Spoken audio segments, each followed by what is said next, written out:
Good evening, everyone, and welcome to another edition of the Best Damn Sports Show in Franklin County for Wednesday, December 23rd, 2020. I am the Nighthawk, along with our studio engineer, Mr. Alan Ritchie Cunningham, and filling in for the Duke this week, we've got the young stud, the Italian stallion, Mr. Evan Morselli, and on my far left, the usual, Mr. Super Dave Handy. And I just want to start the show. I'm 62 years old, been following sports full time since I was 8 years old. And what the New York Jets did this past Sunday is the most ridiculous, stupid, short-sighted thinking I have ever seen in my life. Now, Trevor Lawrence out of Clemson, if you didn't know who the guy was, he played literally 18 hours earlier against Notre Dame. Now, you know me, I don't like college sports because they're really professionals. But number 2 and 3 ranked, Clemson and Notre Dame, it was a must-see game. So Notre Dame sucked. But Trevor Lawrence, playing against a top-notch team, excelled. So I'm sitting there going, this guy's not only a very good quarterback, but I'll stick that label of he's a generational player. Good for the New York Jets. That'll get that team out of the doldrums. Being in the media capital of the world is good for the NFL, for the Giants and Jets to have a good team. And lo and behold, and this is the curious thing. I said last week about the LA Rams, that could be my sleeper team going to the Super Bowl because they're so well balanced. And shocked is even remotely close to when I saw that score. Now, you've got Trevor Lawrence way up here, and the supposed second best quarterback is Justin Fields from Ohio State, and he's like way down here. And never, ever trust a quarterback coming out of Ohio State because you're literally a product of their system. And when somebody says, you don't know what you're talking about, I'll say, fine. Tell me all the Ohio State quarterbacks playing in the NFL right now. Zero. You got one. Dwayne Haskins. Well, I was going to say. Dwayne Haskins. Joe Burrow did come out of Ohio State. He transferred to LSU. Right. So, I mean. I'm not counting that. Okay. He's an LSU Tiger. Now, Dwayne Haskins, when you can pull him out of the strip clubs, not that there's anything wrong with going to the strip club. Yeah. We'll get into Dwayne Haskins. But I'm here Wednesday night still shocked, absolutely shocked at what the New York Jets did. And I've got a little bit of oxygen left. Here is what I propose the Jets do. I'm not so sure any of these quarterbacks coming out are any better than Sam Darnold. With the second pick, I would trade that pick. They might be able to get 3 number 1 picks for that position. That may obviously, well, the Jets has so many positions that need to be filled. So, wow. Yeah, I mean, I wouldn't sleep on Sam Darnold. Not gonna lie, I think he's a fantastic quarterback. I just think what the Jets have done offensively is just it doesn't help shine his name out to the public. And I think if you give him an offense that he can work with, he can. I wouldn't say he'd be like a top tier quarterback, but I think he can get the job done. And yep. I think trading away that first or second round pick, whatever they get, will help future-wise because, you trade picks, you can get big players. I mean, look what they did with Le'Veon Bell. And they got him, but then they lost him. So, I mean, I think trading for the future instead of drafting for the future is, I think, what they should lean towards. Mm-hmm. And I think that's what they should go to. Just to play devil's advocate. All right. Number one, a professional team, their job is to win. And those guys are probably pretty sick of losing. And sooner or later, they haven't played, even though they're the Jets, okay, who are the poster boy for futility. It's been 51 years since they won a Super Bowl, probably another 50. But just the same, they want to win. Just like I read today where the coach from Jacksonville says, hey, we're going to try to win these games. We don't care if we get the number one pick or not. Number two, even though Trevor Lawrence is considered a generational pick, and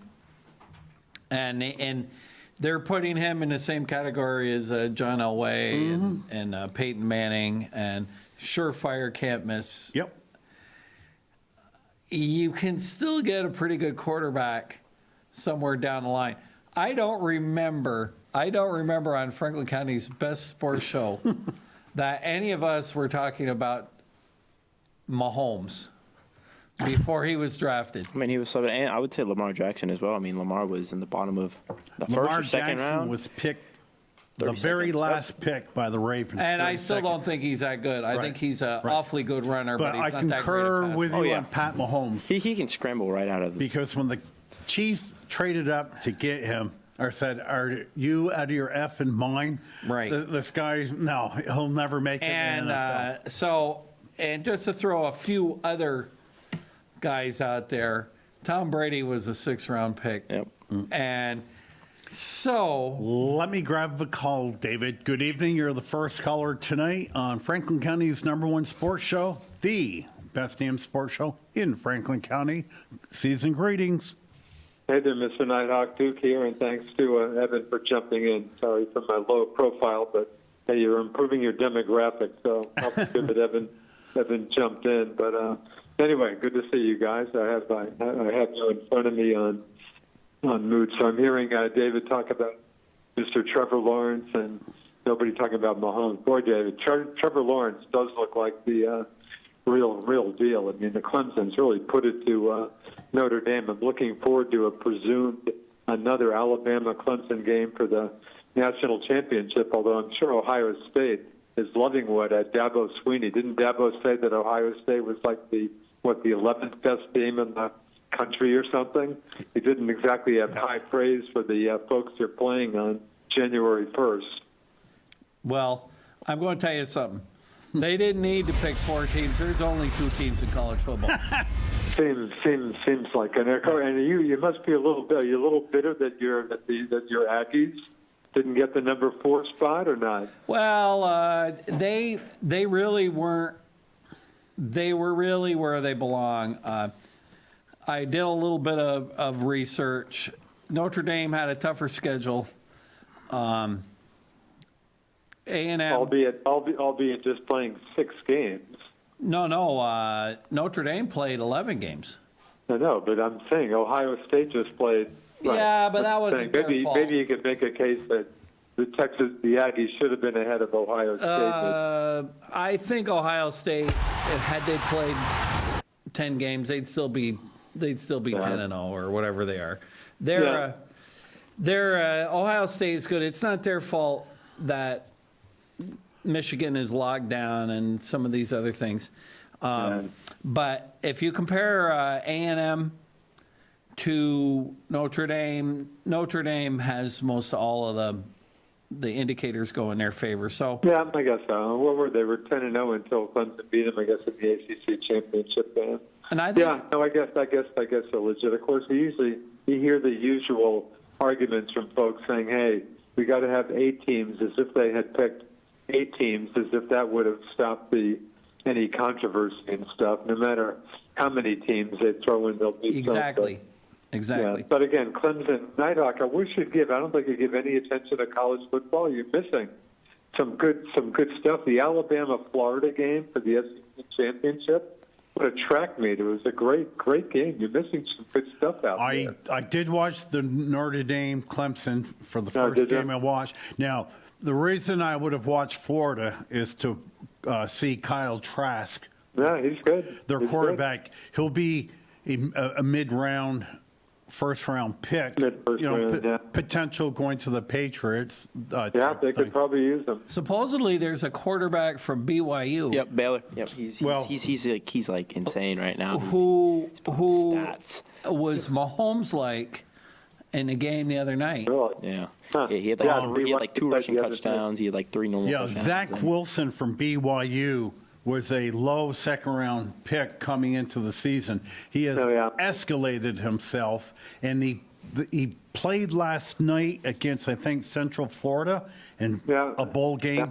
He threw for 424 yards, threw for 3 touchdowns, and ran for 2. I might sit here and tell you he could supplant Justin Fields as the second pick in the draft. If he keeps putting up those numbers. Justin definitely took a hit last game. Yeah, his start seems to be fading a bit right now. Yeah, I saw just a couple minutes of that BYU game. But for the Patriots, it looks like they could use the quarterback. Belichick's really got me not happy right now. His press conference after their very impressive game against the Dolphins, I'm kidding, was classic Belichick because, one-word grunt answers. I don't think anybody even dared to ask him about Jarrett Stidham again, but it's Cam Newton. I like him. Seems like a decent guy, but I heard a reference to him being washed up. He looks like he's got nothing left. I'm bitter that Belichick apparently is not going to play Stidham. But, Hawk, one point about I heard you starting out with the Jets, how could they possibly win? Even had they lost that game, they still might have ended up in the same situation because they could easily beat the Patriots in the last game. I think the Jets look like a better team than the Patriots to me. So even if they had lost that last game, they still might have ended up winning the last game against the Pats. It might have ended up the same way. Yeah, possibility. So to add on that, now coming into the season, everyone saw Cam Newton as to fill Tom Brady's shoes. And, I mean, that's what everyone wanted. Everyone wanted to have Cam Newton be that new Tom Brady. But you got to look at it at an offensive standpoint. The Patriots don't really have an offense. They have wide receivers coming in and out, getting cut in and out every week. We don't have a tight end. We don't have stable wide receivers to come in and out. Edelman's hurt. We're switching our running backs every day. And, I mean, you have to rely on Cam to give the ball to someone who's maybe not as experienced. Now, you go back to 2016, the Patriots had a stacked offense. You had Danny Amendola, Chris Hogan, Julian Edelman. You had even Gronk. I mean, he didn't play in the Super Bowl, but you had Gronk that season. Yeah. And everyone wanted Cam to be that new Tom Brady, which, I mean, he's not. But, you got to look at it like, what are the other problems instead of saying it's Cam's problem? You must very fair. You must and for the record, Cam Newton I thought some money. having Cam, I thought it made sense to grab him. I thought that was a good move. I'm not beating up the Pats. I thought it was a good move. It just hasn't worked out, and Cam just looks like he's got nothing left. But you're right, Evan. He doesn't have the supporting cast. As I've been telling my good friend Mr. Handy for weeks, this is not a good team. I mean, a playoff team, he's serious. This is not a good team at all. Good luck rebuilding this team in less than a couple of years. See, I see the Patriots as a better team than you guys. Cam Newton sucks at watermelon. He stinks. Yeah. He's horrible. I've got more arm strength than he does. There is a reason why he signed $1 million contract on June 29th, because he sucks. Yeah. Good Now, point. the Patriots offensively, their running back core is one of the top running back. Oh, yeah. Damon Harris is going to be a star. Yep. Whether Sony Michel sticks around next year remains to be seen. Rex Burkhead is a Peterbilt truck. Mr. White has James White does what he does. Jacoby Myers, I thought, had a nice season. They don't have a number one pick, and where that falls on is N'Keal Harry of receiver. N'Keal Harry's been terrible. He's 6'4". He's built like a god. What I tell you They last could have time. had DK Metcalf, I told and you that's last- on yep. Bill Belichick right there. And as Duke said last week, greatest coach of all time, and he's horrible as a general manager. And they drafted 2 tight ends in the 3rd and 4th round this year, and they've turned out to be Casper the Ghost. They get cut every week. But their offensive line is better than average. I can foresee them with a quarterback. You got to have a quarterback in the NFL, and there are going to be quarterbacks available. Whether you like him or not, I think Mitch Trubisky's going to get cut. Carson Wentz, if you want to pay him that amount of money. Boy, that's a lot of money. I mean, That's a lot of money. Too, but the money would throw me off. Now. Gardner Minshew will be available. Not great, but better than Newton. There will be bodies available to the Patriots. So please don't talk. They couldn't possibly. I mean, Belichick, he just seems to be in love with Cam Newton, who I personally like. I mean, should I be afraid that Belichick might actually bring Cam Newton back? Please tell me I don't need to be concerned about that. I think it's a possibility because God. I mean, it's the fact that what Bill wants to do is he's going to take his chances on signing Carson Wentz and seeing him succeed in a Patriot uniform, or Mitchell Trubisky. What more does he need to see? I don't know, about or you know, it's an end of an era, and now we tank for picks. You know, I mean, well, that's what New England should do the next 2 weeks. Definitely tank, and they should be putting Stidham in.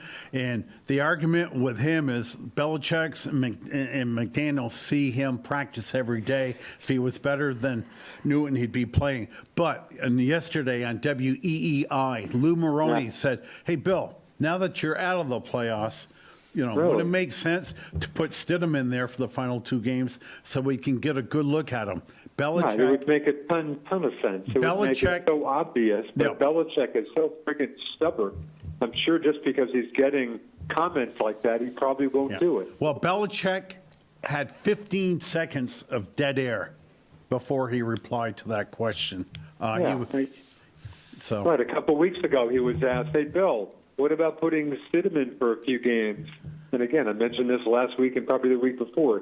His answer was a terse, I'm not going to answer that question again.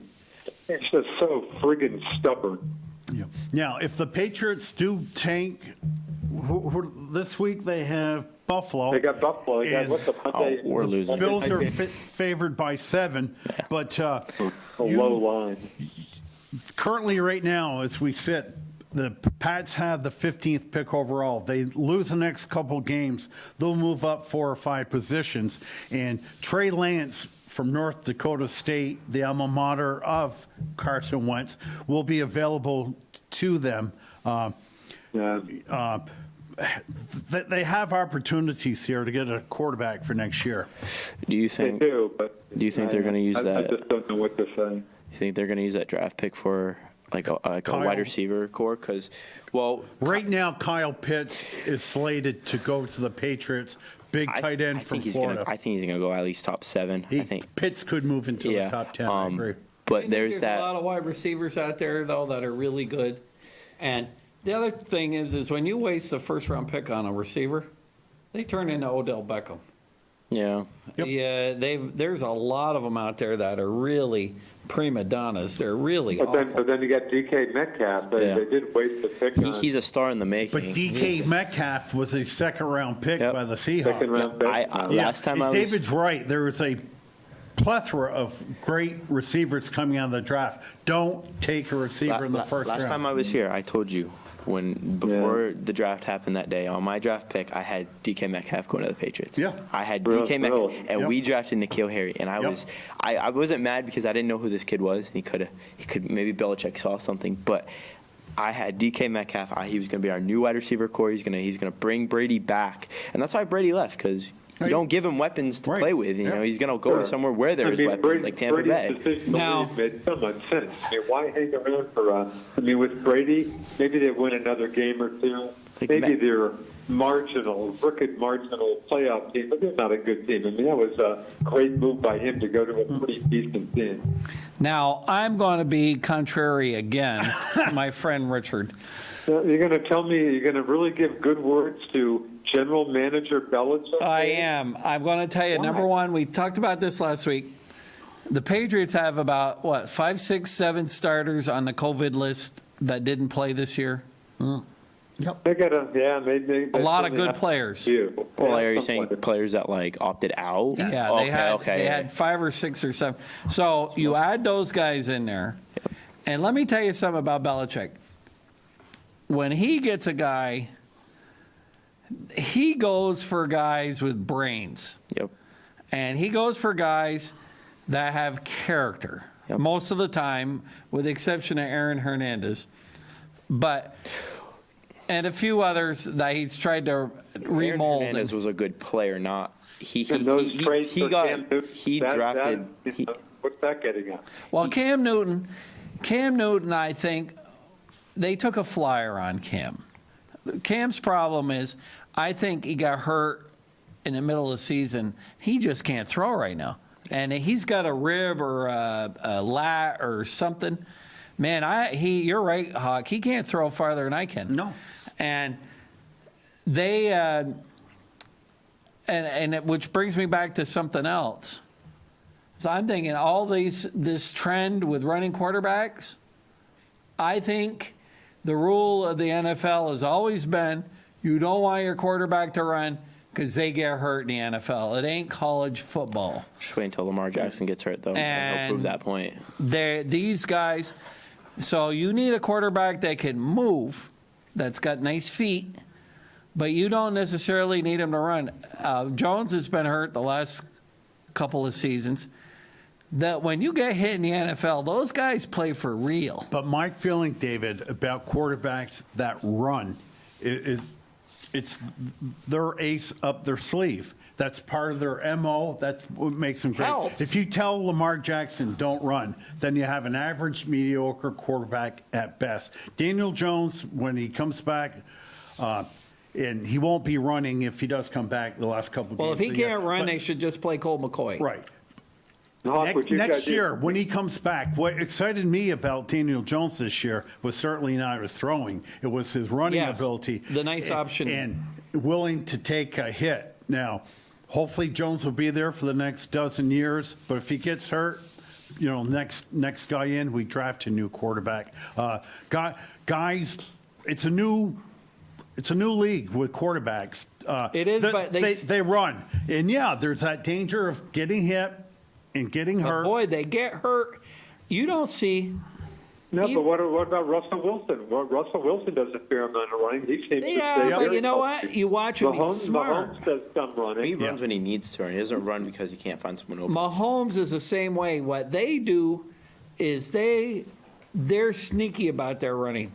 And Russell Wilson is probably the best guy for taking a slide. He doesn't take too many hard shots.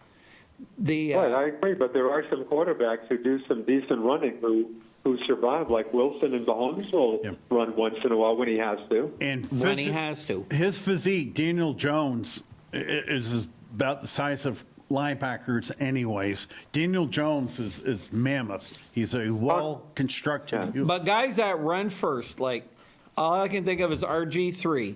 Nobody was more electric than that guy when he came on the scene 4 or 5 years ago. He was awesome. Couldn't stop him. And he was a good. But his physique, he was a very tiny guy. Good thrower, too. He A had a nice guy I arm. worry about But who's then he got a got small hurt. physique is And he Tua. went Tua's not downhill. a big fella. No. But when you talked about a Okay. Daniel Jones or a Carson Wentz, those type, they're monsters. Talk about Daniel Jones and Dave. Are you guys hoping that they just sit him down? Are you hoping you don't see him again this season?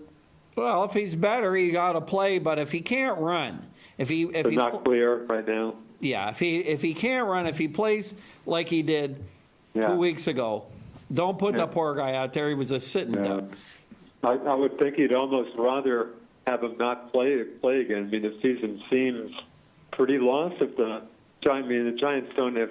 I mean, what are their chances if they win their last two games? Have they still got some Yes. chance to make Very that? simply, they win 2 games in the Skins or the football team loses a game. The Giants are in. So we are sorry, playing. but they're still very much in. Oh, it. yeah. Okay. Yeah. What's the line for this week against Baltimore? 10.5. Is it And really? 10.5. the Redskins are favored by 2. Who are they over playing? Carolina, which should be a decent football game. I don't think Carolina's going to roll over on this. So, yeah, it's a very, you know me, how I would love getting a high draft pick. I would like to say just put McCoy in there, but it's still a meaningful game. But Gotcha. 10.5-point underdog to the Ravens. I'll tell you what hurt the Giants Yeah. more than anything last week was Bradbury being out. Yeah, that hurt. Yep. That hurt. Anyway, hey, gentlemen, I'll let you go. Evan, thanks for jumping in. Thanks to you guys, and hey, Merry Christmas. Catch you Merry next- Christmas to you too. Bye, Mr. Okay. Duke. Thanks a lot. See ya. Bye. Bye-bye. I don't think the Patriots. I hate to write the obituary a little too soon. Oh, I agree. They're still. He could take the three of us and make two good football players out of them. Yeah. No, He David, could. I agree. He's good. The only downside to New England now, after the last 15, 20 years, is they actually have competition in the league. Oh, yeah, Okay. 100%. With the And that's Bills? the 100%. difference. Now, as great as New England has been over the last 15, 20 years, they've had no competition, okay? You were 6-0 to start the season just by the virtue of your divisional foes. Their division was so The weak. Jets, the Bills, the Dolphins, horrible, okay? But now there's no cakewalk, okay? Buffalo has turned me into a believer. I said before the season they had a nice year last year, but they're really going to have to put They added Stephon Diggs to their lineup, Yeah, and now well, it's- Stephon Diggs has got like 110, literally 110 catches already. And their quarterback's a big, strong And he's kid. a big, strong kid, played for Wyoming. Yep. The Buffalo winter doesn't bother him.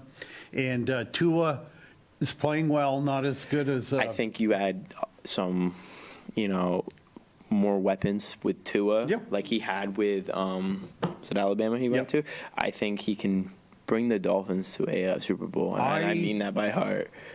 running backs you don't draft in the first round. I could see Miami drafting that kid out of Drafted Alabama. Saquon in the first. Travis Entwine, or whatever the hell his name is. Tell you what, Miami's got an awfully good coach too. Yes, absolutely. Because last year they should have been 0-16. They got rid of all their good players before the season, and they still won 5 or 6 games. Yep. That guy's a coach. Yep. Well, yeah, I mean, he ran under Bill Belichick. Yeah. Yeah. Right. The only He knows thing how to coach, so you can ask for your players is play hard under your coach. And Brian Flores is a highly respected coach, and I think they started the season 0-7 last year, and I would have bet at that point they were not going to win a game. They ended up winning 5 games, and he won my Coach of the Year vote, and they're playing well. I did not agree pulling Ryan Fitzpatrick earlier in the year. I'd have left Fitzpatrick too. He was playing good. great in. well, I mean, you go 0-2, 0-3 in the beginning of the season, then you look at, okay, now we have Tua. Show him some love. Right. And then they did, and then look where they're going. I mean, But Fitzpatrick was playing MVP like. Oh, yeah. But you could see what the Dolphins wanted. Their well, future was now. But, that's why they drafted Tua. yeah. They didn't draft him. But in the old days, you drafted a guy. It didn't matter who it was. You didn't play him for a year or two. Yeah. You let him. Yep. You let him Develop. Even Dan Marino, did he play as a rookie? Yeah, he played right away. I consider Marino probably the most overrated player ever in the NFL. He's got all kinds of stats. He made it to the Super Bowl his second year, and he just won a few playoff games after that. He was a great fantasy player. Got a lot of points for you, but Marino. Hey, those teams had no D, and they couldn't run. Well, didn't they do that with Patrick Mahomes? Because Kansas City had Alex Smith at the time, and they let Mahomes develop, and then they didn't play then- Mahomes till late in the year. Yeah, and then they traded Alex Smith to the Redskins, and they said, "It's your shot, kid," and he's already won a Super Bowl with them. Yeah, that he's Mahomes got to win is- more. He's the best player in the league. Yeah. If Mahomes wasn't quarterbacking the Chiefs, come April, you'd see him in center field for the Oakland Athletics. 100%. That is what a great athlete. Same with Kyler Murray. He was the same. He had the same thing. Actually, Kyler Murray was the one on the Oakland Athletics. Was it Yeah, Murray on the Yeah. Athletics? Kyler Murray. Mahomes was, I Okay, think, on the yep. Rangers. Okay, you're right. Thank He you. had to pay back the money. Yeah. Okay. He before the draft started, for both sides of MLB and the NFL, he had one decision to make: was it baseball or was it football? I mean, he picked the right direction because Kyler Murray is a very talented kid. I think with Kyler Murray, what happened with him when Oakland signed him? He said, "I'd like to play football my senior year," Yeah. and they said, "Sure, go ahead." They should have said no. Wow, they didn't think he was going to be Heisman Trophy winner. Oh, exactly. And he just turned, and with what quarterbacks are getting now in the NFL, I think he probably made the right choice. Now, a baseball player's career is usually a lot longer and makes a lot more money than a football player on average. But with what quarterbacks are getting now, I think he saw himself more as, I'm going to put this name out, as a Patrick Mahomes than a Mike Trout. Yeah. Because, baseball players, when they get that max contract, they have to be good. For an NFL player, you have to just be good. You don't have to be like excellent, like a Mike Trout or a Mookie Betts or an Aaron Judge. But like for an NFL player, if they want you on their team, they'll pay you that money. So, I mean, I think he went towards the money aspect. well, baseball's hard too. Oh, that too. But I mean, if you look at Kyler Murray playing college, like he was a phenomenal baseball player. I wouldn't say he was the next big thing, but he would have been a top 20 player in the league come time when he made the leagues. Exactly. Oh, yeah. And I think he has a good IQ within both of the sports as well. Yeah. But I think football was the right direction, to be honest. So your good friend, Dwayne Haskins. He's not my good friend, but The hatchet came down on him today. Yeah. The football team, Yeah. formerly known as the Redskins, fined him $40,000, pulled his captain's label off his jersey, and $40,000 is about half a weekly game, pay. of his weekly pay. Now Haskins,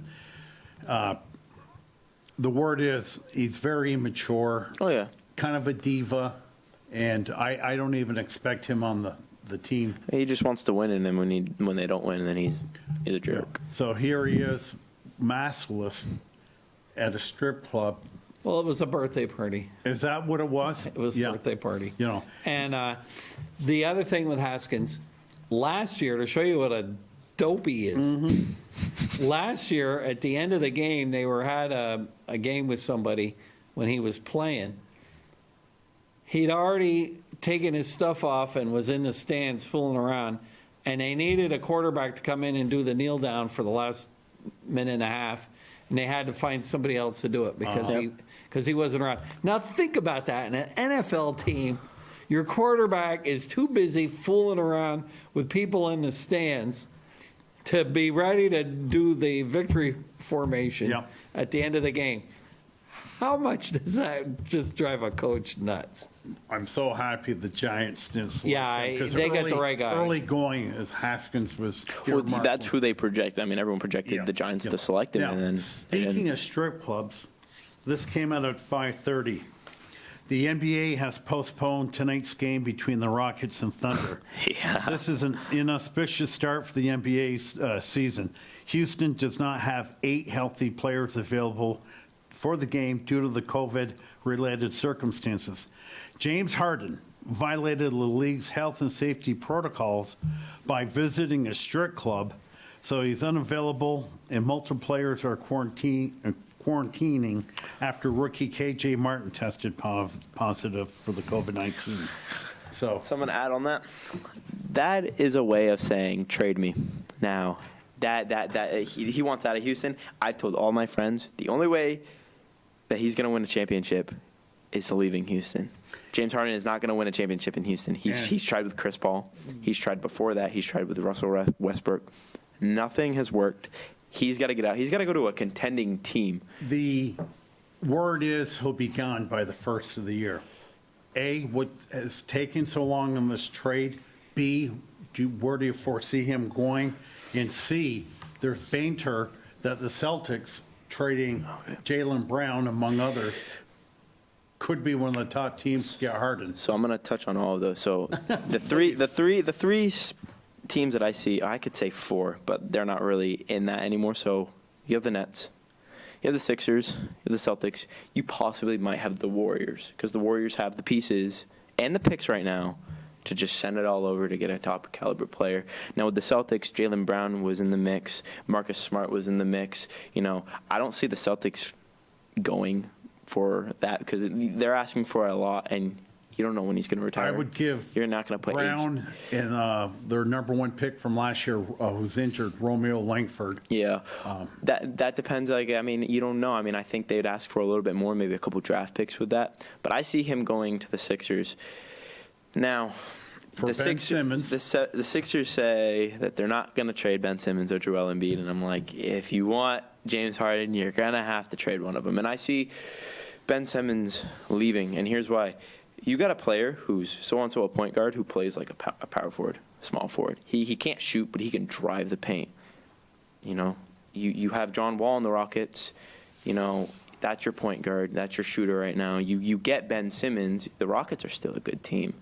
The 76ers are going to be a good team. I don't know why the 76ers are like, we don't want to give him up.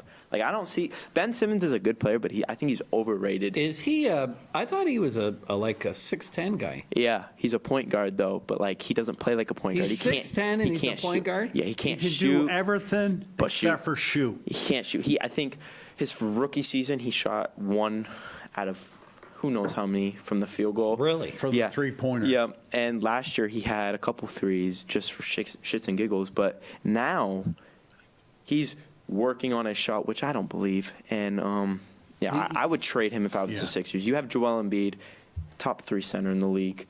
You put him with James Harden, who can shoot, who can dunk. Harden really can shoot, can he? Yeah, I'd say Harden and Ben Simmons are so much alike, but Ben Simmons is just built differently, and he can't shoot. James Harden can dunk. He can drive paint. But he has handles. Simmons can play good defense, where Harden doesn't play defense. I wouldn't say Harden can play bad defense. He can play phenomenal defense. It's just I think you put Ben Simmons defensively over Harden. Yeah. But I think from an offensive standpoint, you also have Tobias Harris, who plays phenomenal defense. You don't need Harden to play defense. You need someone who can shoot, and Ben Simmons can't shoot. Yeah. And you get James Harden, it's looking different for them. Yeah. No, I agree with you. I think Philly's the best destination for him. Now, you do not want to put him with Brooklyn. Oh, no.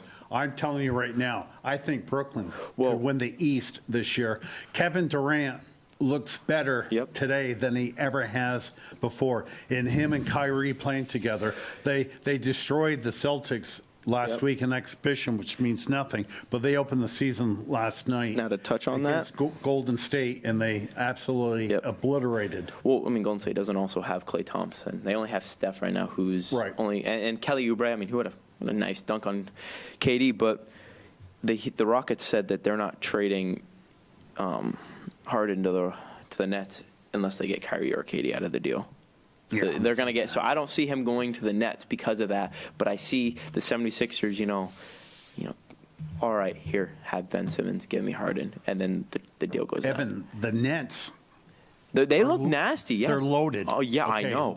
Joe Harris. Isn't Kyrie Irving a nut? He is, but when he plays, he's a baller. He can ball up. He can make shoot. A shot for himself. He can. He's not better than Damian Lillard. He's not better than Steph Curry, but he's a phenomenal point guard. He can shoot. He has ball handles. I think he's one of the best. Is he all better now? Yeah. And he was a whack over the offseason for some reason, but in my opinion, is the best finisher.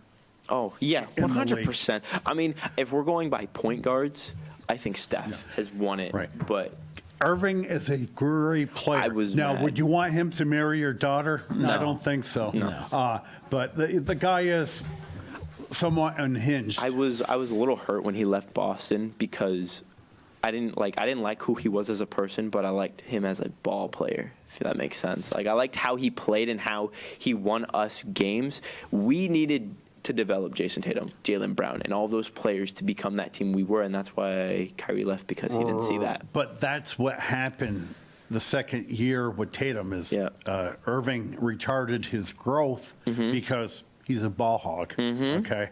And you just don't get the touches with Irving. But I'm telling you, right now, my Celts and the DVR is all set up. They open up their season tonight at It's the Bucks. 7:30. And this is the only guy in Franklin County that can actually pronunciate the star player of the Milwaukee Bucks. We know him as the Greek Freak because we can't pronounce his name. Can you pronounce his name?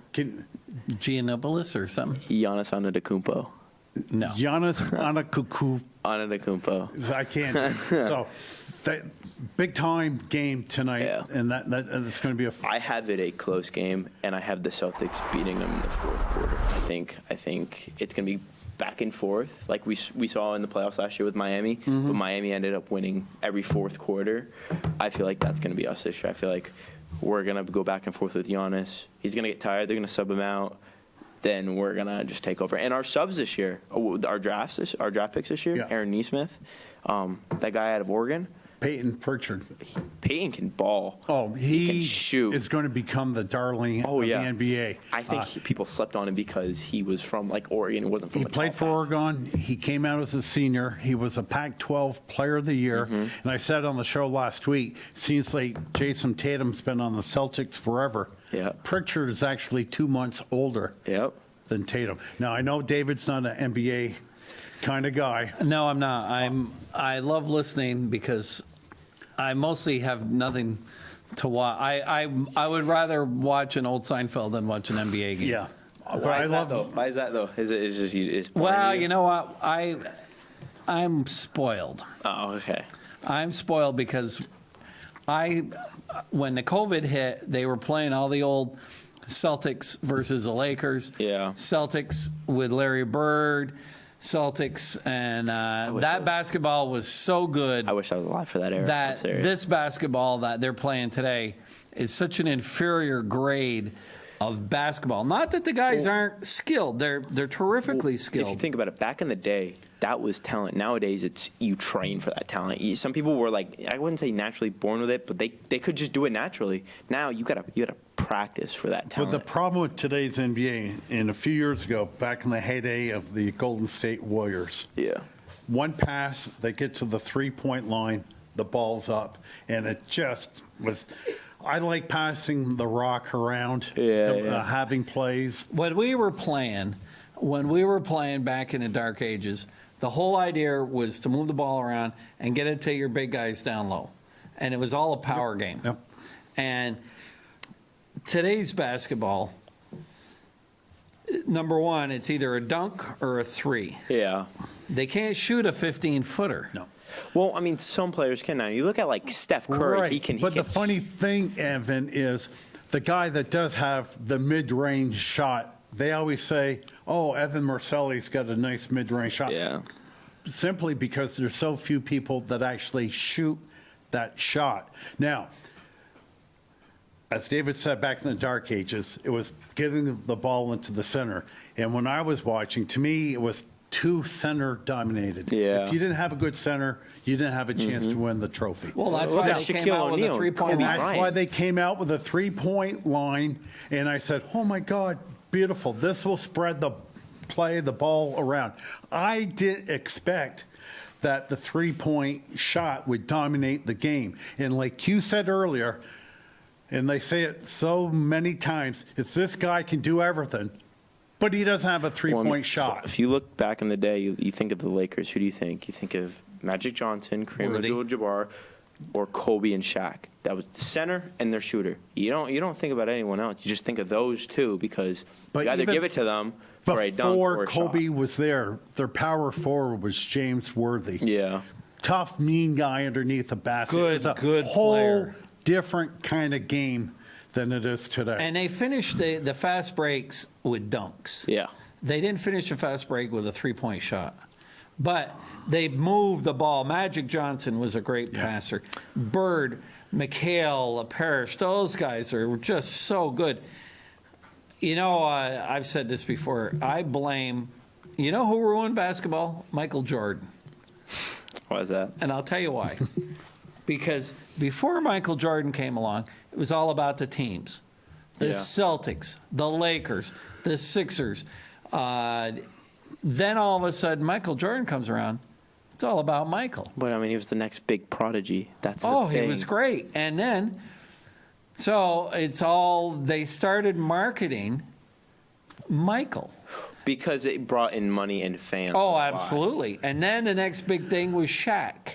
Yep. And then Kobe. Yeah. And then now it's LeBron. But David, you're right. The NBA markets the player, not the team. And again, getting back to the Dark Ages, talking about a team game is, I'm trying to remember the team's nickname, Bruise City, the Detroit Pistons. Oh, they were beautiful. Dennis Rodman, Bill Laimbeer, Isaiah Thomas.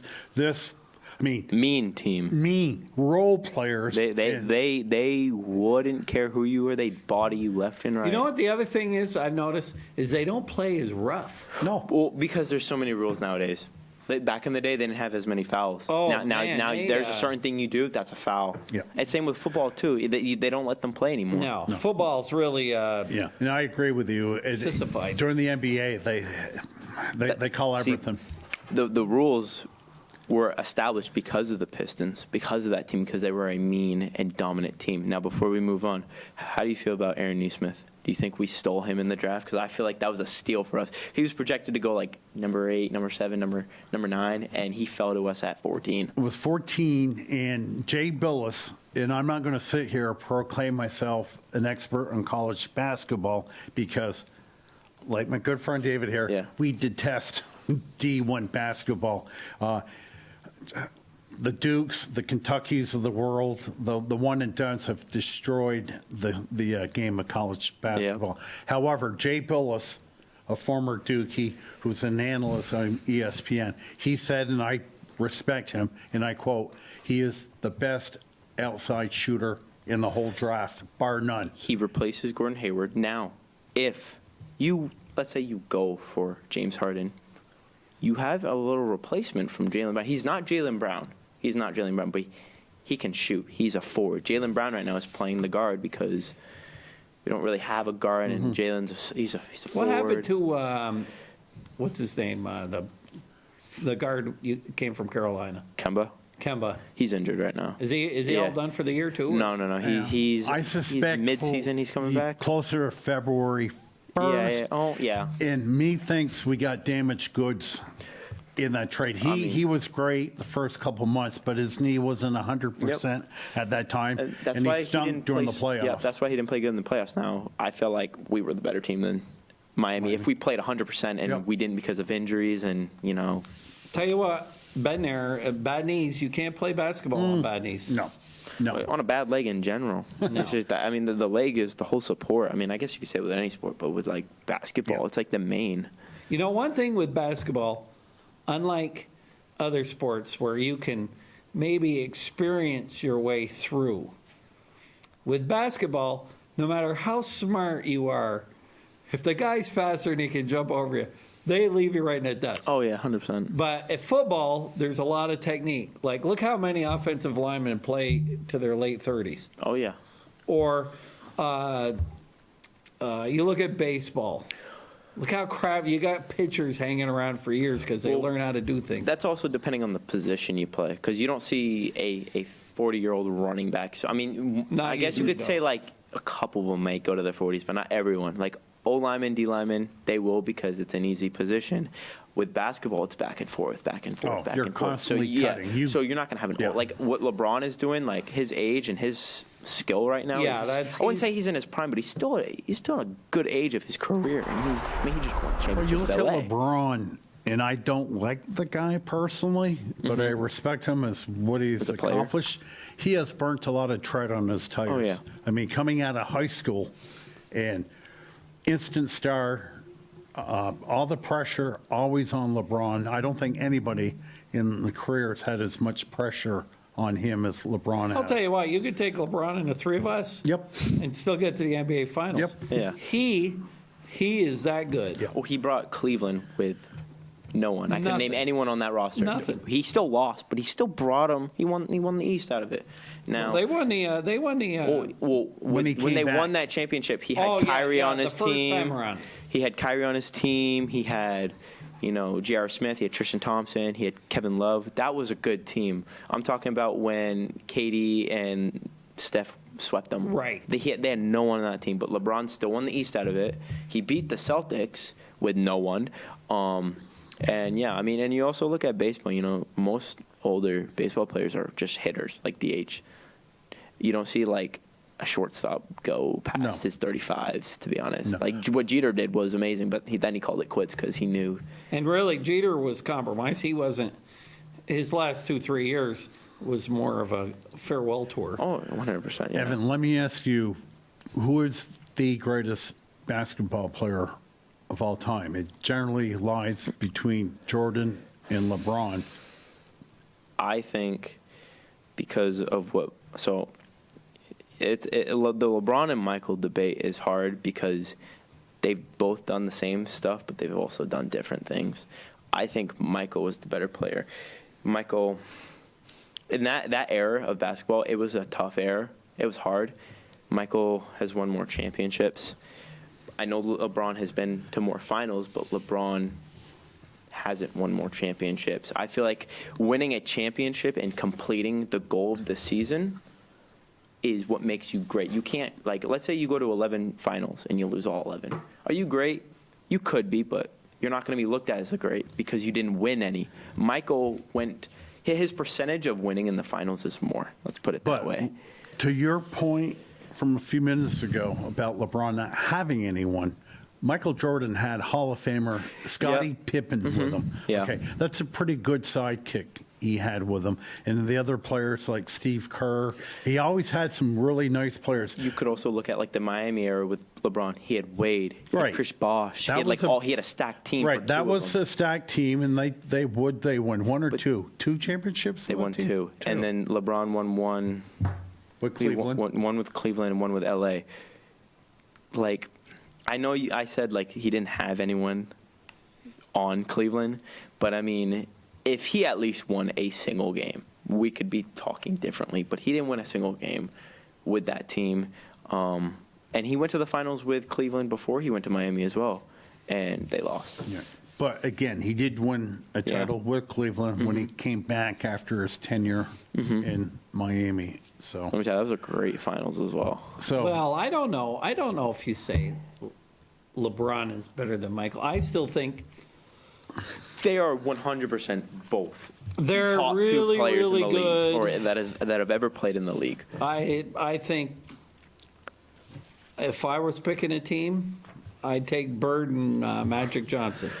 But then you go back even in the older days. I mean, Bill Russell won, 11 championships? Who was better than Will Chamberlain? But you also got to think of different eras and different rules, Yes. and not everything went everyone's way in this era. You got all these fouls. I mean, back in the day, how many fouls were probably fouls, but they're not they called used to because it was a do rule. 3 for 2 for foul shots. Oh yeah. David, and I might have mentioned this before, they're talking about the same subject, greatest player of all time, and Bill Russell, 11 championships? 11 championships. All right. And they said to Bill, well, Bill, come on, man. You only averaged 13 points a game. He goes, yeah. He said, I could have easily scored 30 points a game. But I tell you one thing, I would have not won 11 rings either. Bill Russell, and I know that's way even before your parents' time. Oh, yeah. I mean, this guy was Dr. Defense. He did what was best for the team. He was a team player. And Larry Bird, and this what to me makes the athlete great, is he has the ability to make the people around him better. He wasn't a one-man show. And Wayne Gretzky, and I know a lot of people consider him the greatest player of all think time. he I is. have him at number 2. Who do you have number 1? Bobby Orr. That's a hard one as well. Right. It's a debate. But Wayne Gretzky made everybody around him good. And David, the Celtic team, they all had a role. They all respected what they had to do, and they were a fun team to watch. And I remember what Larry Bird said, too. When the big man goes down the court, Robert Parrish, always give him the ball because you always want the big man running down the court. You want to reward him with a ball on a break to let him get the points and say, thank you for coming down. A lot of big men don't go both ways. Yeah, 100%. But that Bobby Orr and Wayne Gretzky debate, Well, I think David will attest to this, is he, and again, you can't compare one era to the next. But what I can compare is how much better was Wayne Gretzky over the next guy. Bobby Orr was that much, we had never seen anybody like, and I'm a Canadiens fan. I hated the Bruins. But even now I'll watch games on YouTube to the Bruins to watch Bobby Orr play. Just unbelievable. He, one year, boy, I wish I had the stats or you had the computer in front of you. I think he had over 100 assists.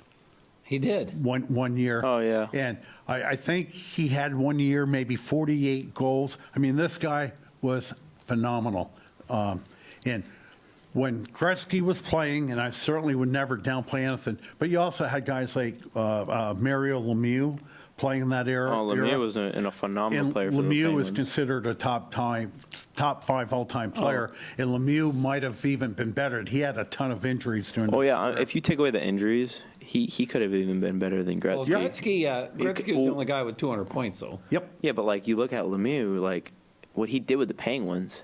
Yeah. He like They were I would good. say if he could have been the Michael Jordan of the NHL. But Wayne Gretzky was because I guess because But of course, LeMahieu once just they had the traded injuries. Gretzky, once he left Edmonton, he didn't win any more titles. They did play Didn't he in make the it with finals against the Canadians with John LeClair. John LeClair in the Canadiens, 1993. I thought Gretzky made it once with the Kings. He made it to the finals, lost it to the Canadiens. And that was the series, I don't, early in the series, Canadians were down a goal, a few minutes to go. And the Canadians called the timeout. This is a great move. And Marty McSorley for the Kings had a banana curve on the stick. And there is a rule of how. Oh, yeah. And they measured his stick. And they called it penalty. They threw him in the penalty box. Canadians went and scored a power play goal to tie it up. Game. And LeClair might have scored in overtime in that game. It just absolutely turned the series around. But that was, I think John LeClair had, three overtime? Two overtime goals. And I'd seen most of the Canadians' Stanley Cup, but that was the one I cherished the most because we were slightly above average team. We had a decent goaltender by the name of Patrick Waugh in nets, but I'm trying to remember, we might have played 10 overtime games total during that year. We won all 10 games. Yeah. So, and of course, Canadians have not won a Stanley Cup Since then. So it'll be 28 years come May. Now, I'll tell you what. The team that should have won the Stanley Cup in 1970, I think, or 71. The Bruins had a team. You a Bruins fan? No, I was then, but they lost me after that. They had a team. They had 9 guys with 20 goals. They had Bobby Orr. They had Phil Esposito. They finished like 55 points ahead of the Canadians. They play the Canadians in the first round. The Bruins are ahead in one game. It was game 1. Bruins were up after 2 periods. 5-1. 5-1. Oh, don't Now, tell me I they blew never it. give up on my team. Oh, they blew it, didn't But they? I deliver the Burlington Free Press, so I have to get up early in the morning. Oh, no. Okay. And, boy, the old Bruins. So it was forwards of Fiedel, Hodge, Johnny Busick, Johnny Pieface McKenzie, Derek Sanderson. They were loaded. I think that was the best, even though they knocked out the first round, to me, it was the best team in the history of hockey. When you're 50 points ahead of a team, Yeah. you ought to be able to beat them. Now, with my team, we consistently didn't get past the second round, and usually it was going against the Penguins. the Penguins or the Rangers. Those were the two teams that we couldn't get past. We were up on the top of our league every year, and then we just consistently just lost. Well, I We think- couldn't get past them, and they were like third or fourth in our table, and then we just lose. And Now, we'll give you a history lesson. That series, Boston-Montreal, first round, Yeah. they had a kid, big kid, 6 feet 4 inches, out of Cornell by the name of Ken Dryden. Played in 6 regular season games. I'm trying to remember, their goaltenders back then was Rogas and Vachon and Phil Muir. They didn't perform that well. We weren't going to win. I remember 71, I was 13 years old, and I said to myself, if we just can win one game in the series, I'd be happy. So they had nothing to lose. They put Dryden in, and phenomenal, okay? Beat them in 7. They played the Minnesota North Stars the next round. I don't remember how many games that took. Then we had the Blackhawks in the finals, and I think that took 7 games to win that. Ken Dryden won the Conn Smythe Trophy as the MVP in the playoffs.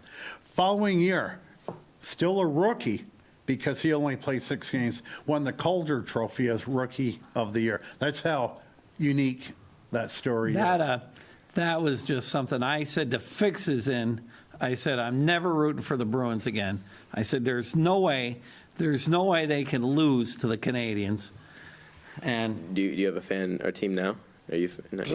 I'm a lukewarm Canadians fan, but I can't tell you 5 guys that are on the team.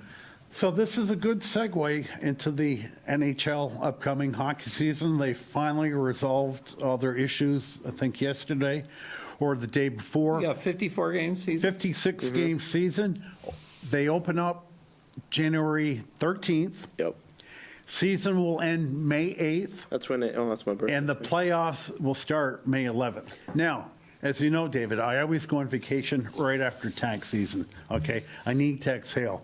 So, and I think I'm leaving the 18th of April. Well, the downside to that, of course, when you go on vacation, you're always missing something sports-wise. Well, when I saw, and I'll be back from vacation, I believe, May 5th, that the season will end May 8th, it's like, oh my God. And I expect big things out of the Canadians this year. I think they can contend for the division I'm not sure title. about that. Now, the East Division, what the Bruins are playing in, is considered the hardest division. Because they switched up their divisions now. Yeah. The Canadians playing in the North Division, all Canadian teams, that's considered the second hardest division. think But just to show part of you the how East. weird the schedule is going to be, the Canadians will open the season up, the first 6 games on the road. So they open up against Toronto, which is, a good historic game to play. Then they go to Edmonton. They play Edmonton on the 16th and 18th. Edmonton's an underrated team. Yeah. Then, listen to this. They go to Vancouver, and this is in this upcoming month, January. January 20th, they play at Vancouver. They play Vancouver on the 20th, Vancouver on the 21st, and Vancouver on the 23rd. So you're playing the Canucks 3 times in 4 games. So you're going to get a lot of, the following week, they're in Calgary. No, actually, they're back in the Bell Center. Their first 2 home games on the 28th against the Flames, 30th, the Flames. So you're going to get a ton of With back-to-back that 3-game series against Vancouver, are they all in Vancouver? Yes. Yeah. Now, Damn. every team will play each other, do the math, 8 Yep. times even, because they're all 8-team divisions, albeit the North. So with the other divisions, 8 teams, 7 games, you're only playing divisional games. So the Bruins will be playing all 7 teams 8 times, hence 56 games. Canadians division, the North, is only 7 teams, so you're only playing against 6. Yeah. So they're going to be playing each other 9 times, and 2 teams, they'll play 10 times. Montreal, Toronto will play each other next time, and I assume Ottawa would be the next. But I am starving for entertainment. Well, it'll be a 54 or 56 game season. It makes the regular season mean a little more. When it's 82 games, they kind of go through the motions. As a matter of fact, until about March, you get more checking in a BFA girls hockey game than you do in a pro game. But once the playoffs come, then they turn on the Jets. And the way the playoffs will occur is, I'll take the North Division, 4 teams, one plays 4, 2 plays 3. Then the 2 winners will play each other to win the divisional race. Likewise, the East, the Central, the West. After the 4 divisional winners are there, they will reseed the teams. I'm not sure how they're going to do it, where, say, Montreal could end up playing San Jose. I don't know, but that's the way they're going to do it. Probably do it in a bubble again, or? Well, each team is going to play their own city. You just can't have fans. Yeah. Now, you know what I would do? If I were running one of these teams, what I would do is when these guys are in spring or practicing right now, They don't practice, David, till January 1st. what I would do is I'll have a big party and bring in all the guys that got COVID and let them all get it, all the guys your age, let them all get it, and then when the season starts, they're all good. And that way there, because if you look at the guys in the NFL, they've been like Bradbury gets it, he's playing the next week. It doesn't affect these young guys like it does the old guys, and what they're doing to address that, usually you can carry 2 extra skaters sitting up in the press box. This year they're calling it the taxi squad. They're able to have 4, maybe 5 extra skaters. now are they going to have minor leagues or no? AHL, I don't know, David. I think that's coming back in February. But you know what? Hey, if everybody gets a vaccine, maybe by February the thing will be starting to die down a little bit. They'll let people play again. You know. But that's what I would do. Of course, I'm a little bit of a caveman. You know what else was on this week? We didn't talk about Tiger Woods' kid. Did you see him hit a golf ball? Oh yeah, I saw that. See, that's the only time I pay attention to golf. That was pretty cool. David. He's pretty good. I hate to see what kind of kid he's going to turn up to be with all that. If he's already getting this kind of adulation at 11 years old, how can he not grow up being just his old man is about as big a jerk as you can get. Yeah. How much worse can a kid be? David, 11 years old, and I saw the highlights of him every day. Not a smooth swing, a violent swing. Okay, he swings that club like a pro. I can't even imagine for an 11-year-old what his club head speed is. I mean, he is hitting out of his shoes. And it's a whole different era of golf. That's the way they play the game now. Do you remember John Daly's kid was a big celebrity the first couple of years he played in it? They didn't do that well. You know, it's one thing to look really good when you're 11 or 12 because those guys get to play from the most forward tees. They were saying it was a 150-yard difference from where the old man was hitting from where the kid is hitting. So that's a pretty big advantage. You never know. It's a long time. And, hey, I don't want to put any pressure on an 11-year-old boy. I think that's a lot to ask. But it's really the way they were fawning on him. Oh, yeah. And they had him on all the time. Yeah. It's really... But that's typical Tiger Woods, and I complain about it all the time, is I rarely ever watch ESPN SportsCenter. I did last night to watch Zach Wilson and the BYU highlights. But during the tournament, Tiger could be in 21st place, and for a 4-minute segment of golf, they will show him for 3 minutes. And, by the way, this guy's in the lead. Just... Yeah, no, it's bad. Yeah. It's bad. Yeah. So... segueing over to baseball, they're planning, they have the schedule out to have a regular 162-game schedule. Some of the owners are a little, and I actually don't blame them, they're almost thinking they kind of want to start May 1st, right around then. But the players, of course, that's money out of their pockets.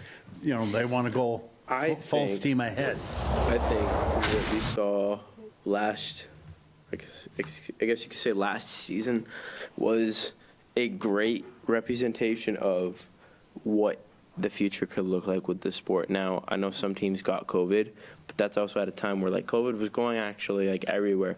Now, I mean, there's certain protocols. I feel like baseball players I think they'll listen the most out of all sports. And I feel like with the 162 game season, I feel like if you try it and see where it goes, I feel like it could work out. I feel like 162 games plus the playoffs, and what they did with the playoffs this year, kneeling it down to certain stadiums, I feel like they could do that during playoffs. I feel like that's not even a problem. But coming to the I regular would season like to think, come playoff time in October, that COVID would be in the history books. Yeah. I'd like to think so. Okay, that's not even going to be an issue. Well, those guys, Because- those guys will all be vaccinated, right, so they'll. they'll get it by spring I'd training. like to see some fans, even in New York. Didn't they? I think they're going to have 7,500 fans in Buffalo this week. For Toronto. No, the Bills game. Oh, the Bills game? Which for New York State is a big deal. Yeah. And see how that works. Yeah. Because they've been doing. I went to a Dallas game Yeah. in What back month in the was first that? week of October. October? And they had maybe 25,000 fans there, and there wasn't 25,000. Hold it, Dave. Oh, we got Let a me call. grab a call. Good evening. You're on the Best Damn Sports Show in Franklin County. Hello. Hey guys, how we doing? Good. Nighthawk, Dave, and geez, Duke, it looks like you've been working out over there. Hey, Duke's been at the. You're looking real good, Duke. Yeah. He's found the fountain of youth. So, caller, you must be excited with the free agency signing of the Red Sox today. Who did they sign? Some reliever from. Matt Andriese Yeah. from Geez, the that's a household name, huh? 31 years old, played with the Angels last year. It's like a lifetime 4.71 ERA. 4.57 ERA with a 1.30 WHIP. Probably the best pitcher on the team now. Yeah. So No, I don't know what direction baseball's going to head in. Like I mentioned a week or two ago, you're going to have quite a few baseball players out of a job. Now, it's going to get going. Free agent, there's some good guys out there, but those are going to be the ones signed. You're going to have a lot of average and mediocre players without a job. I think, teams are gun shy with this COVID, and who wants to sign up a lot of big contracts and have another disruption in baseball. And I've been reading there that COVID, they're saying, has like mutated in England, and the strain is coming back stronger, and it's like you twice the chance of catching it, or it's twice as contagious, I guess what I'm saying. So, we don't know a lot about that, and there's so many uncertainties, I mean, the sport world, they're doing a very good job getting these games through, but everything they do, it's almost like a game at a time. So, baseball is going to be a wait and see. But another thing, of course, baseball, I think 162 games is way, way too many, and I think that's why a lot of people are bored with it in 9 innings. Those 7-inning games they played last year were perfect. That's still 2.5 hours of baseball, probably enough for anybody. And with the, in my opinion, only with a 7-inning game, you get through the dog days of summer. By August, a lot of these pitchers experience that dead arm. And, by August, they're up to 125, 130 innings. You do a 7-inning game, give the starter, you pitch 4 innings, you get the win. Average starter go 5 innings, put the setup guy in the 6th, closer in the 7th. There is just too much of baseball. And like I say, I kind of feel a lot with a younger generation, it just bores the heck out of them, if I had to reinvent the game of baseball, knowing what we know now, I would make it a 7-inning game where it's not the game of bullpens. Like you said, starter, go 5-6 innings, closer, come in. And you can switch that every day. So, yeah, I this COVID thing, and I don't read as much about it as I should, but I've kind of heard inklings of we're now nowhere close to being out of the woods with this thing. So, but I don't know. No, and as far as, getting a shot that's supposed to cure all, you're not really going to know for a year, 2 or 3 years. I mean, there's no deadly virus that comes around. You can sit in a lab and 3 months later have a cure for it. That's not how it works. And these viruses, like I said, they mutate, they change forms and everything. And, that's really what we all have to worry about. And that usually comes back stronger in a stronger form. And, I hope we can clean this up because, it's changed everybody's life. I mean, I think here in America, for most of us, we still have it pretty good. But, you get down in South American countries and, third world nations like that is, just laying them people right out. So, we're going to have to wait and see here. And I think, too, we talked hockey. Don't they generate their money at the gate in concessions and parking? And, I mean, that's where most of the NHL receives their money, correct? Yeah, they don't have a big television contract because, the truth be told, hockey is only a regional sport. Of course, Canada loves it, but Canada has 10% of the population that the United States has. And in New England and the northern tier of the states, people do watch hockey. But now I've always believed, even if you don't play street hockey as a kid, if you've never held a hockey stick before, you don't have a connection to the game. No, very, very small ratings and very, very small contract compared to the billions that football and baseball and basketball gets.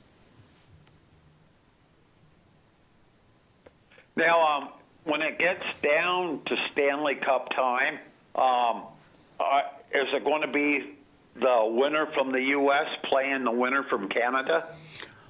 Not necessarily, because say the 4 final teams, Montreal plays Boston. You think they're gonna have another bubble like what they did? Well, they don't. They could have the bubble. They're at this point. They're all going to play in their own arenas with nobody there. Yeah.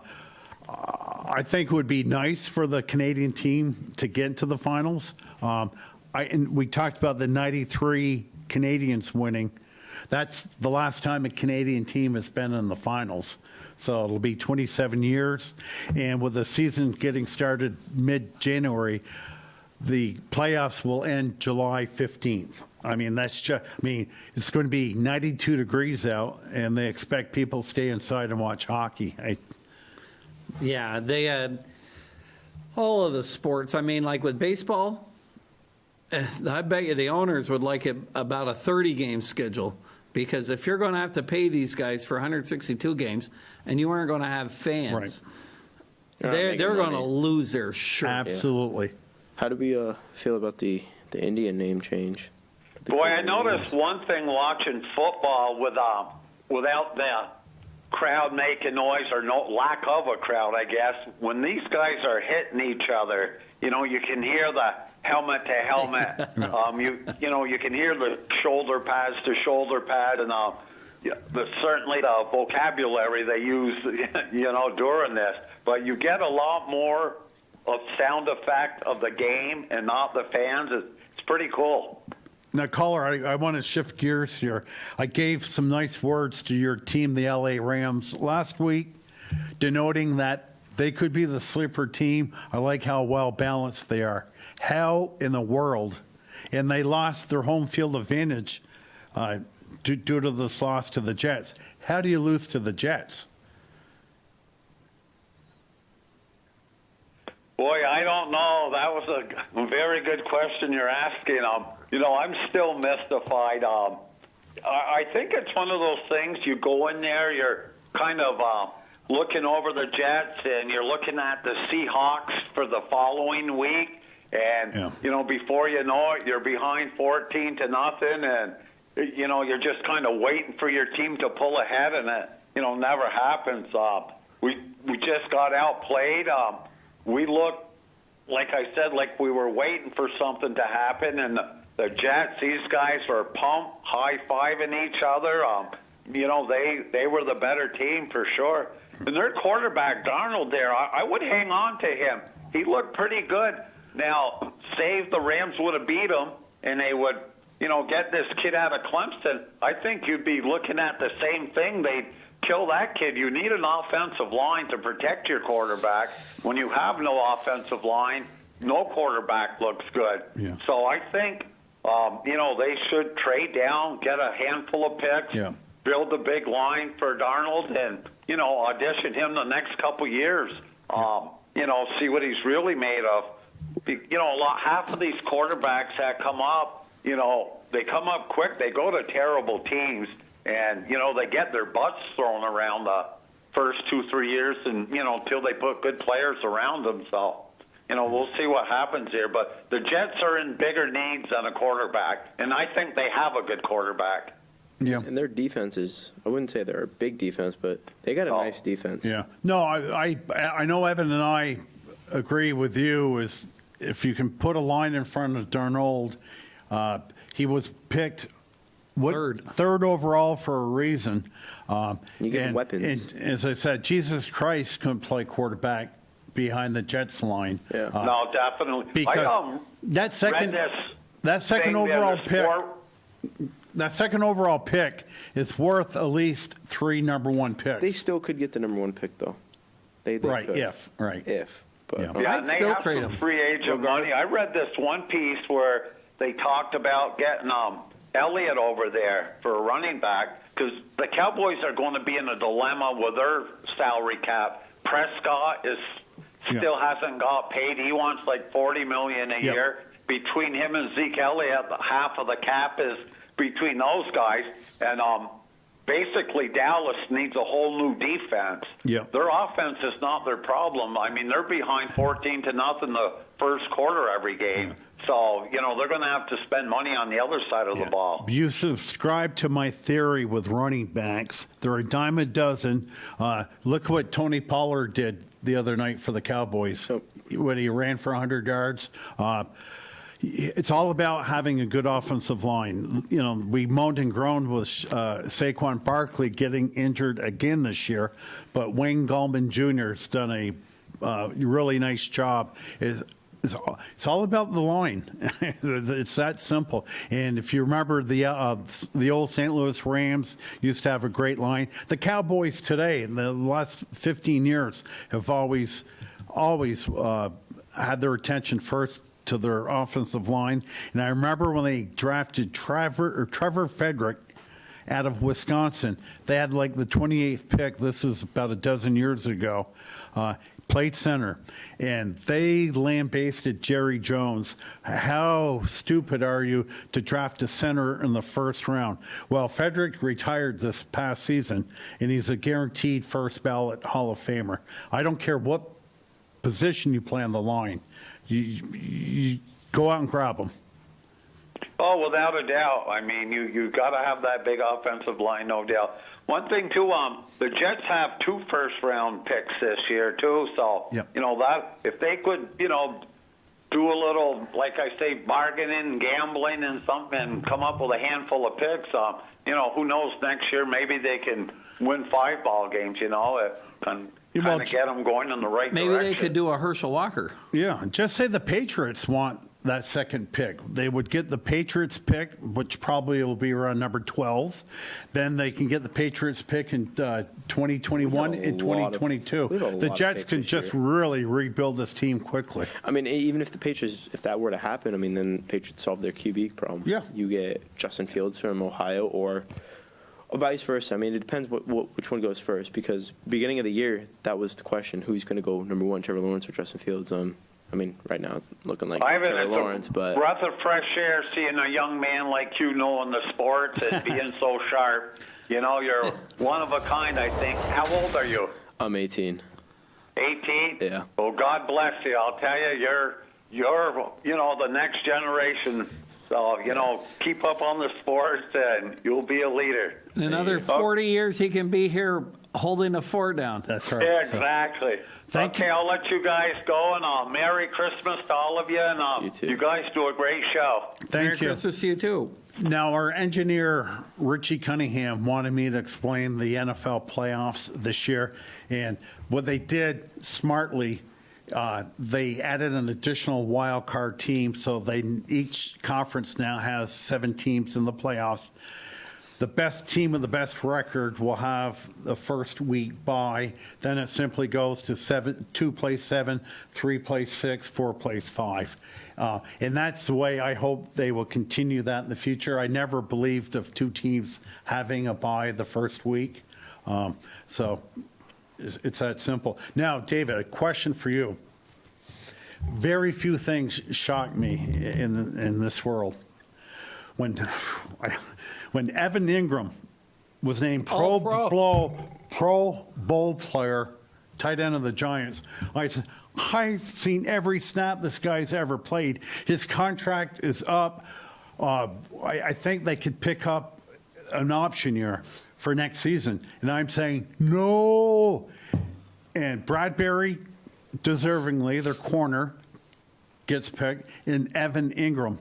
And I thought they should have picked Leonard Williams. Are you saying you don't think Evan Ingram deserves a Pro I Bowl? think Evan Ingram is a great athlete in average football. But you don't want him back?